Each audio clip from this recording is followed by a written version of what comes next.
আজিৰ দিনটো আমাৰ গোটেই ৰাজ্যখনৰ কাৰণে এটা অতি দুখৰ দিন। আজিৰ দিনটোত পদ্মশ্ৰী প্ৰফুল্ল গোবিন্দ বৰুৱাৰ দেহাৱসান ঘটিছে।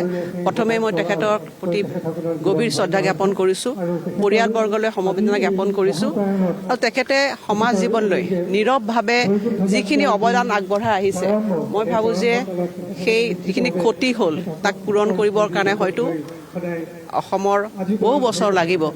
তেখেতৰ যিখিনি নীৰৱভাৱে আমি তেখেতক যিখিনি নীৰৱভাৱে তেখেতে সমাজখনলৈ সেৱা কৰি গ'ল, মই ভাবোঁ যে নতুন প্ৰজন্মৰ তেখেতসকলক এই তেখেতৰ জীৱনৰ পৰা বহুতখিনি শিকিবলগীয়া আছে।